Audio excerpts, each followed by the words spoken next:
دوستو یہ واقعہ ہمیں ایک دوست نے سنایا۔ وہ کہتے ہیں کہ ایک روز جب میں دفتر میں داخل ہوا تو ایک 22 سالہ انتہائی کمزور لڑکی میرا کمرہ صاف کر رہی تھی۔ اس کے کپڑے انتہائی پرانے، کپڑوں کا رنگ گو کہ سفید تھا، لیکن اس پر اتنی گرد پڑی ہوئی تھی کہ وہ مشکل سے سفید نظر آتے تھے۔ میں نے اپنی سیکریٹری سے پوچھا کہ یہ کون ہے؟ جواب ملا کہ ہماری پہلی صفائی والی آیا بیماری کی وجہ سے کام چھوڑ گئی ہے، یہ لڑکی اس کی جگہ پر آئی ہے۔ دن گزرتے گئے، اس بچی کی آنکھوں کی حیا اور چہرے کی معصومیت ایک پیغام دیتی تھی۔ میں نے کبھی اس سے متعلق پوچھنا مناسب نہیں سمجھا۔ اس بات کو کوئی 6 ماہ گزر گئے تو ایک روز میری سیکریٹری نے مجھے کہا کہ اسے 2-4 پائیاں لے دیں، اور پھر اس نے وہ واقعہ سنایا جو اس کے ساتھ گزشتہ رات پیش آیا تھا۔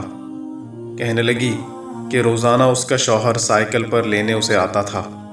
کل جب وہ کافی دیر تک نہیں آیا تو میں اس کو اس کے گھر چھوڑنے چلی گئی۔ یہ ایک ویرانے میں چھپڑ سا تھا۔ میں نے اندر داخل ہونا چاہا تو اس نے روکا کہ آپ اندر نہ جائیں۔ میں زبردستی اندر گئی تو یہ دیکھ کر حیران رہ گئی کہ وہاں پر ماں سوائے ایک لالٹین کے کچھ بھی نہ تھا۔ اس کے 2 بچے زمین پر لیٹے ہوئے تھے۔ میں نے پوچھا کہ تم اور تمہارا خاوند کہاں سوتے ہیں؟ تو اس نے زمین کی ایک جانب اشارہ کر کے بتایا کہ وہاں بستر، رضائی، تکیہ، برتن وغیرہ کچھ نہیں۔ تو وہ رو پڑی اور کوئی جواب نہ دیا۔ دوسرے دن اسے 2 چارپائیاں لے کر دے دی اور کچھ برتن بھی۔ جب میں نے کچھ کپڑوں کے پیسے دیے اور اسے کرائے پر گھر لے دیا تو اس کی حالت دیدنی تھی۔ دراصل میرا پروگرام اس کو ایک گھر لے کر دینے کا تھا۔ چند روز پہلے میں نے اپنے روزانہ کے معمول کے مطابق دفتر میں صلاۃ و تسبیح شروع کی تو قیام کے دوران اچانک محسوس ہوا کہ میں آسمان میں ایک ایسے مقام پر ہوں جہاں فرشتے خداوند قدوس سے براہ راست احکام وصول کرتے ہیں۔ چاروں طرف تحت نظر سفید لباس میں ملبوس فرشتے ہی فرشتے ہیں۔ اتنے میں رب العزت کی آواز گونجتی ہے کہ ڈاکٹر کی عبادت کا ثواب دوگنا کر دو۔ اس کے فوراً بعد تمام فرشتے آپس میں چیمے گوئیاں شروع کر دیتے ہیں۔ سب فرشتے حیران ہیں کہ اس بچی نے اپنے پالنہار رب العزت سے کیا مانگ لیا ہے کہ ایک تو رب العزت نے اس بندے کو تمام عمر کی عبادت کے برابر ثواب بخشا ہے، اور ساتھ ہی ایسی نعمتیں عطا کی ہیں جس کا تصور کرنا بھی مشکل ہے۔ میں نے نوافل مکمل کیے، بچی کو بلوایا اور اس وقت میں پھوٹ پھوٹ کر رو دیا اور اس سے استدعا کی کہ وہ ایک بار پھر رب العزت سے میرے لیے ویسی ہی دعا مانگے۔ کچھ دن بعد القاء ہوتا ہے کہ اس نے تو کچھ نہیں مانگا، لیکن جو کچھ بھی آپ نے اسے دیا وہ اتنی خوش تھی، اور جب رات کو وہ چارپائی پر لیٹی تو زار و قطع رو رہی تھی اور زبان پر الحمدللہ تھا۔ رب العزت کو اس کی یہ ادا پسند آئی، اس لیے انعام تو آپ ہی کو ملنا تھا۔ میں نے اگلے روز اس لڑکی کو بلوا کر اس کے گھریلو حالات معلوم کیے تو پتہ چلا کہ اس نے انتہائی قسم پرسی کی حالت میں زندگی گزاری ہے۔ وہ بالکل ان پڑھ تھی لیکن نماز کی پابند تھی۔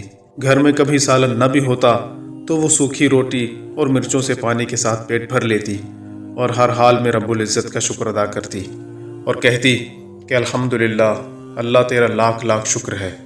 ایسے بھی تو لوگ ہوں گے جن کو یہ سوکھی روٹی بھی میسر نہیں۔ چھوٹی سی عمر میں جب وہ 14 سال کی تھی، ماں باپ نے خالہ زاد کے ساتھ رشتہ طے کر دیا اور شادی ہو گئی۔ شوہر ایک موٹر سائیکل کی دکان پر کام کرتا تھا، کبھی 1500 کما کر لاتا۔ 1 سال کے اندر 2 جڑواں بچے پیدا ہوئے، کبھی اپلے تھاپے اور کبھی کسی کے گھر میں 1 وقت کی روٹی اور 2000 ماہانہ پر کام کیا، لیکن ہر حال میں اس نے رب العزت کا شکر ادا کیا۔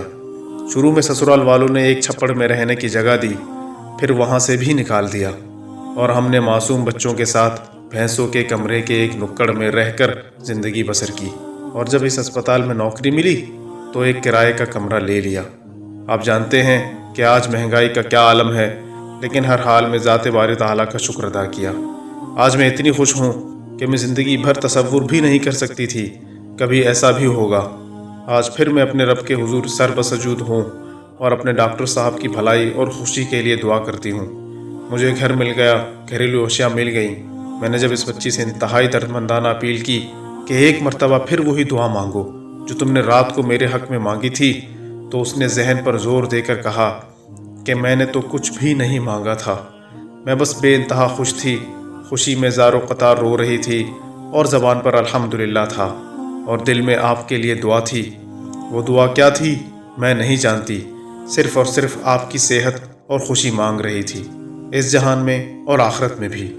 دوستو، ویڈیو پسند آنے کی صورت میں اس ویڈیو کو لائک کریں اور ہماری حوصلہ افزائی کے لیے چینل کو سبسکرائب کریں تاکہ ہم اسی طرح مزید انٹرسٹنگ سٹوریز آپ کے ساتھ شیئر کر سکیں۔ اللہ حافظ۔